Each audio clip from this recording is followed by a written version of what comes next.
All right, hey folks. So it's currently March 8th at the time of this recording, and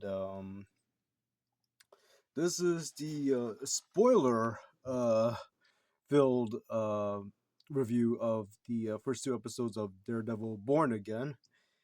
And honestly, I could get into more in depth about it. And I did give it like positive reviews in my previous spoiler as somewhat spoiler free review in my previous video, but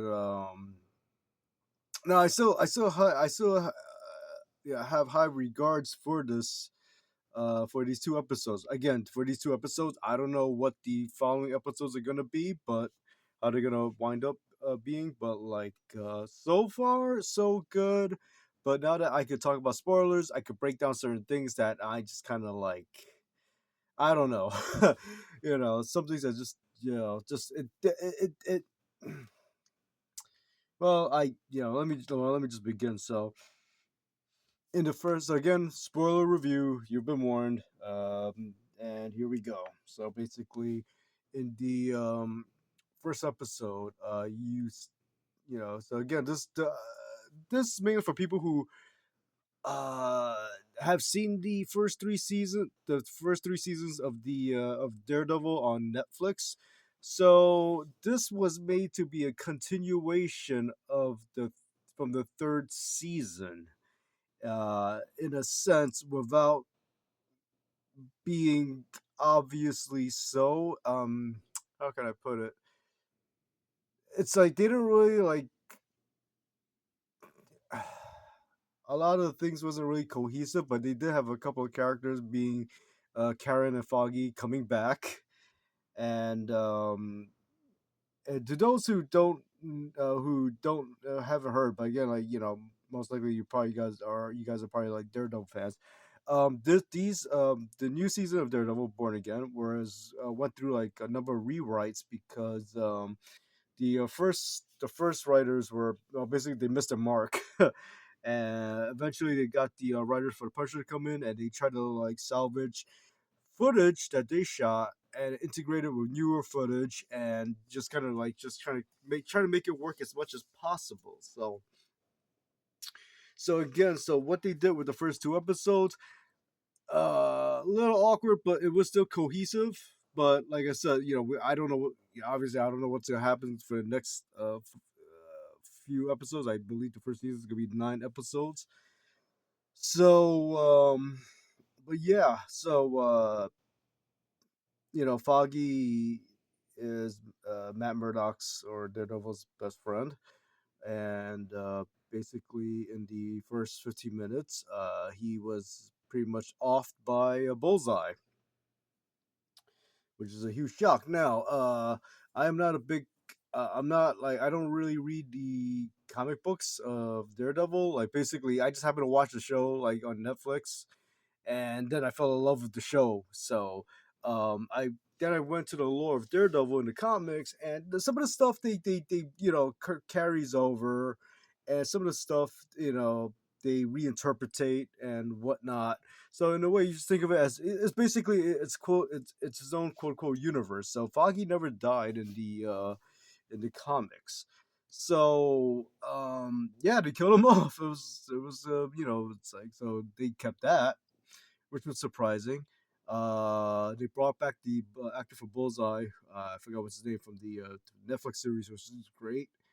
Um, so after Foggy gets off, basically, Daredevil and Bullseye gets into this like huge fight, which is crazy. The only problem was Bullseye threw a smoke grenade into the bar first, where the fight was taking place, in order to confuse all the cops that were in there. It was they're having a retirement party, so he wanted to create as much confusion as possible. So unfortunately, because of that, there's still smoke lingering in the bar. And I think it was intentionally done. So when the fights, you can still see the fight somewhat clearly, rather clearly, but you could tell like they probably used it to kind of well, in my opinion, you could tell like basically they kind of like use the smoke to kind of cover up certain, just to make things a little more easier to like uh film or CG or something. I'm not quite certain of the whole thing with CG, but I know like certain kicks, that Daredevil did. I mean, like it just seems.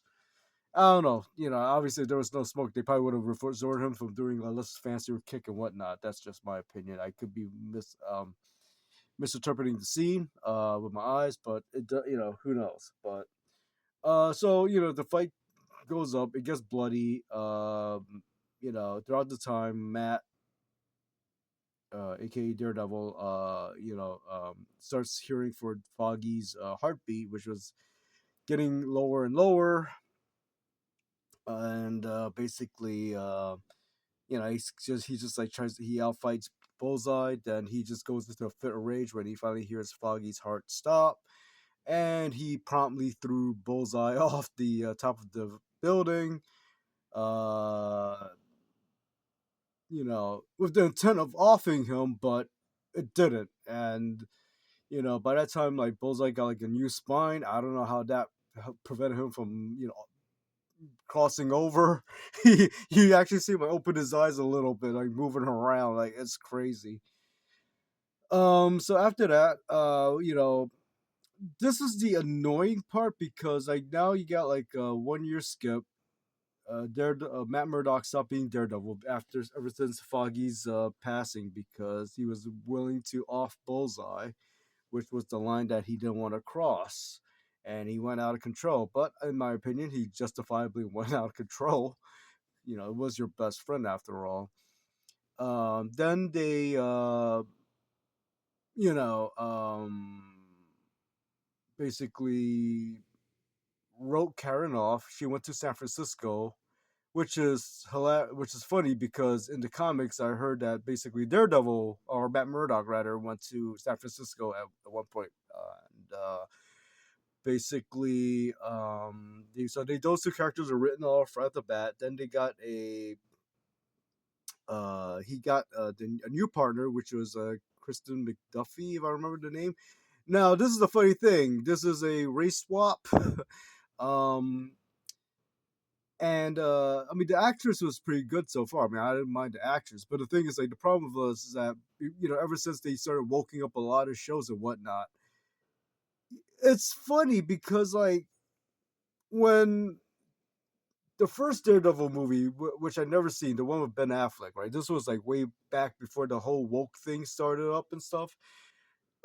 Basically, when they hired Michael Clark Duncan to play Kingpin, and I kind of like, I kind of like tilted my head a bit. And I was like, oh, they gotta, like Michael Clark Duncan seemed like a cool guy. I don't think I've seen any of his movies. I shouldn't really see it. I think he was in The Green Mile, which I know is a really good movie. I haven't seen that. I think he was a pretty decent actor. I don't know. Seems for some reason to me, he just seems like a pretty decent guy, a pretty cool guy, and whatnot. I don't know something about his aura, but like and I was like, oh, they got a black dude to play Kingpin. But the thing is, like Michael Clark Duncan's build. I mean, it was just like he was meant. I mean, he first of all, Kingpin is a very hard um hard character to play because of his like immense size. So it's kind of hard to like fill that role and stuff. But like for like the average person, but Michael Clark Duncan has that build, and so he was able to fill in the role quite literally for Kingpin. Now I didn't see that Daredevil movie. I heard it was panned by a lot of people. So I just kind of like left it at that. So I don't know how Michael Clark Duncan's acting was in it, so I can't talk about that. But another race swap character that they did prior to the whole wokeness thing was basically Samuel L. Jackson as Nick Fury. And like, even though I haven't seen a lot of the Marvel movies, I'm not a fan of I'm not really like a big Marvel fan like that. Like I said, I did see Captain America and Avengers, and like from the clips I've seen on YouTube, he seems like a pretty good. I mean, like, come on, I loved him in Pulp Fiction. Come on, Samuel L. Jackson, he's funny as hell, man. He's like, I wanted to see him go out of character, and just say like, motherfucker, like in the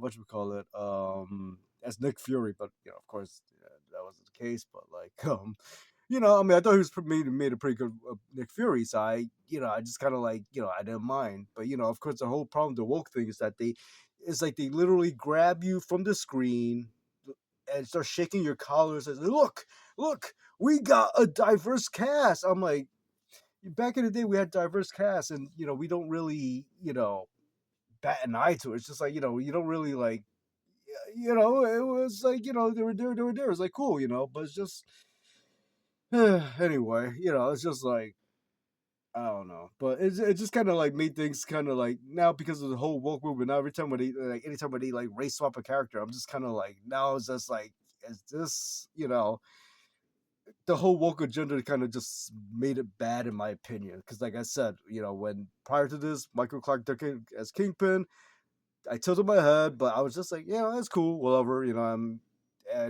Samuel L. Jackson did pretty damn good job in my opinion as Nick Fury, even though I don't really have a character to I don't know what Nick Fury's character is exactly, like his personality was, but he played a pretty good role as a head of a clandestine defense force or whatnot. But in any case, what was I gonna say? So yeah, then it. So now the problem is that but yeah, in the comics, Kristen McDuffie, before that long whole tirade, she was originally a Caucasian in the comics, and she was Matt Murdock's love interest. So now they're just partners, like completely platonic, and professional. And she tried to hook him up with this psychologist later on and whatnot. So like I said, the show is not canon to the comics. So, um, and also like he got I guess to individual to fill the role of Foggy was this retired police officer who happens to be black. So like, and I heard a lot, again, like I heard like some other reviewers, they say like, it's the race swapping, and you can just kind of tell. And again, I mean, it's not race swapping, but like the whole like the wokeness kind of from the previous writers, kind of like the forced wokeness, kind of still lingering around from there. But I mean, he was a I like this character. He seemed like a very cool cat, So, but it's just like again, like the whole wokeness thing, just kind of like really the whole woke movement just kind of makes you look things at a second time. Like it's really hard to uh, just enjoy the show. It's just kind of like But in any case, but yeah, no, there were those who were, in my opinion, they're like all right characters. In my opinion, I think they were cool. They filled the roles that they were meant to be. Like he's supposed to be like Matt's info guy. Like he goes directly to places to get information and whatnot. So, yeah, then all of a sudden the next woke problematic thing was the whole Kingpin, the illusion between him and a certain presidential a person in office. I just said presidential, so I just kind of fucked that up.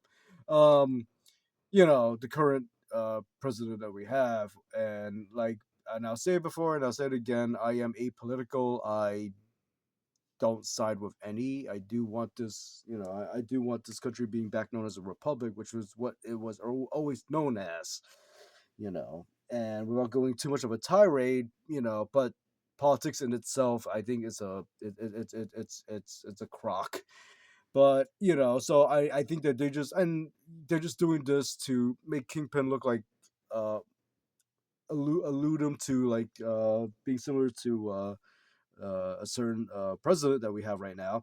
I think basically it's just all it does is just going to cause more division because like it just stirs the pot pretty much. And like I said, I don't like any presidential candidates whatsoever, plain and simple. Um, in any case, but like people were saying like, oh, they're doing this right now, but they did that in the third season of Daredevil too. So uh, that so you can't really say that, but then again, but yeah, but it's just like whatever, and pretty much at the end of that first episode, Kingpin won the election, so now he's the mayor of New York. Um, Now, in the second episode, we turn into we introduce a character named Hector Ayala, otherwise known as White Tiger. I don't know too much about this character, but he's like somewhat street level. Now, the thing is that apparently he didn't kill he was accused for killing a cop. Basically, what happened was he was fighting off like two unknowingly they were cops. They were like in plain clothes. They were beating on this dude. We don't know what's going on. So he went in, he thought the dude was being ganged up on and beaten by some thugs. So he went over to help, and basically he knocked one of the cops out. And then one of the other cop, again, they were both undercover, start charging towards them, tripped over the body of the fallen cop, and went right to the tracks. And basically, at that same timing, of course, the comedic timing of a train shows up all of a sudden, and bam, kills the cop. So now the other cop was like, woke up when that happened, and he, pulled out his badge and gun on Ayala, told him to arrest him, said, "You're a cop killer," yada yada yada. But which he did it because again, the cop tripped over that cop's body when he was on the ground and just basically fell right to the tracks, and the train just like had perfect timing, bam. So now the character of Hector Ayala, basically White Tiger, one of the things he has powers, but it comes from an amulet. Now this is the funny thing, like this is where the contradiction comes in, for my opinion.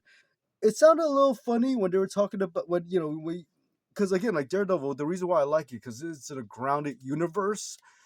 And even though these now that they're on Disney, this Netflix, I mean, this Daredevil series, so now that since Disney owns Marvel, they can incorporate more of the Marvel mythos from the other characters, like Kingpin happened to mention like Spider-Man in description and whatnot, and the Punisher. But Punisher is a grounded character. Spider-Man obviously is not, because he's bitten by radioactive spider and whatnot. Anyway, so they can start referencing other characters from the Marvel universe. So, and obviously some other ones are quite more fantastical than Daredevil and the Punisher and whatnot. Even though what's his name, like someone like Luke Cage is bulletproof and super strong and whatnot.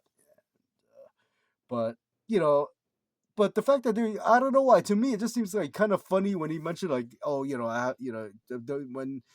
when Matt spoke the word, magical amulet, and it was just like, to me, it was just seems kind of weird. But yet at the same time, in Daredevil season 2, you got like zombie ninjas that they were able to resurrect from the dead, and then like in the Defenders, basically they were shown like a big giant dragon skeleton, which was how the hand, the ninja group, basically it was through the use of the dragon bones that they were able to resurrect these zombies. So I mean, these people, to turn them to like zombie ninjas and whatnot. But like, so there was like mysticism in the first Daredevil series on Netflix, but for some reason I don't know why. It's just how my brain just perceives things. I don't know, but it was still somewhat grounded, despite the other characters like Luke Cage and Jessica Jones and Iron Fist. But like it was still grounded. But for some reason, when I heard when Matt Murdock mentioned magical amulet, it was just kind of like, I don't know, man. It seemed a little funny. But in any case, then later on down the line, basically Matt took on the case of Hector Ayala because he felt like he was innocent. Plus, he heard him getting beaten up by the cops. Uh, this was a particularly, it wasn't that slow, but it was kind of like moving up there. It's kind of like somewhat slow, but like they show like the Kingpin, like despite the fact that he's gonna be the mayor, of course that he's doing like some like sneaky tactics, like blackmailing a one of the head officers who was planning to leave, and whatnot. So basically, he paints himself a good picture as like oh, the mayor of New York trying to help out, try to get things done by filling a pothole immediately and whatnot. But like but he's still up to his old antics with the blackmail. Um, then so. we don't know about this guy that Hector Ayala saved earlier, right? And until all the way to the end, like basically there was no action going on with the exception of Hector Ayala trying to fight off the cops in the beginning, which was kind of luster because he didn't have his magical amulet. He wasn't a white tiger. He was just kind of like just beating the hell out of them, like trying to fight them off. But then like at the very end, the fight happened at the very end, and basically the two corrupt cops who was trying to like arrest, trying to get Hector Ayala like canned and sent to prison. Basically, they were looking for the witness, and Daredevil got Matt Murdock got there first. They start beating the hell out of Matt Murdock after he got the witness to run off, and Murdock eventually fought back because they were about to kill. They were about to off him, So he took care of them, and he just went off on them. I mean, it was a great fight, but it was kind of short, and it was like you had to wait all the way to the end for it. So I mean, like that. I understand why they put those first again, like in my last comments in the last video. I understand why they put those two shows back to back, the first and second episodes, and this following Tuesday is gonna be like the third episode. So just and third episode alone, but like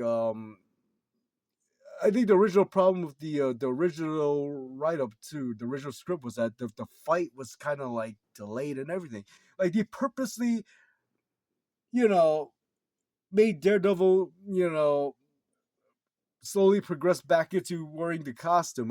Actually Matt Murdock wearing the costume of Daredevil, and it just slows things down. It just kind of slows down the pace. But they're just trying to, it's because they wanted to reboot this series, but yet saying that it's a continuation of the Netflix series without actually blatantly saying so by including certain characters, and having certain things kind of carry over. But then at the end, it's just like it's still kind of slow. Like the second episode was like like you heard it from the original script. Like basically, there's like little to no fight, and Daredevil doesn't get to back into his costume to like much later on, and I'm hoping like he gets back into the costume in the third episode, but the pacing seems kind of a bit slow. Now, otherwise, I know a lot of keen eye people, reviewers, they picked up that basically the cinematography is a little different. Obviously it's more movie like, plus they got that quote unquote Disney money and whatnot. I don't seem to mind. I kind of like it. Obviously they lead more into the CG regarding certain things like the acrobatics and whatnot, and they kind of like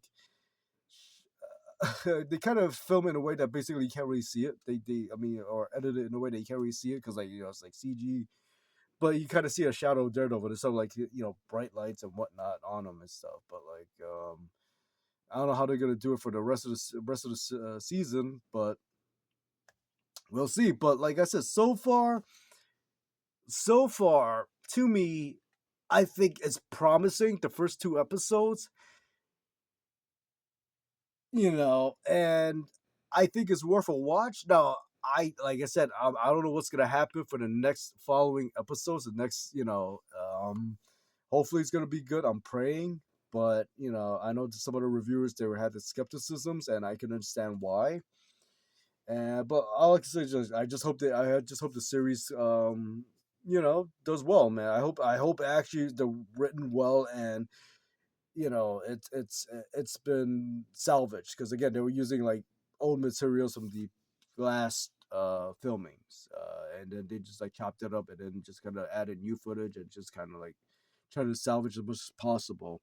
So I don't know. We'll see what happens. I mean, I think to me it seems like a decent continuation of the Netflix series, but time will tell. And that's about it. Now, will I cover any other additional episodes after this? I highly doubt it. I don't know if I'm gonna wait till this first season ends or whatnot. That's about it. I might, because I don't want to make this like a completely like a channel just like with too much like like show reviews or whatnot. If I happen to watch a TV show, which is a far and few in between, um, but oh, we'll just see what happens. I highly doubt it though. But for now, I'm just keeping my fingers crossed. Hopefully, the rest of the series could be good. And that's it. So anyway, that's a wrap. Y'all have a good one. Good luck. God bless. Take care. As always, keep it real. Later.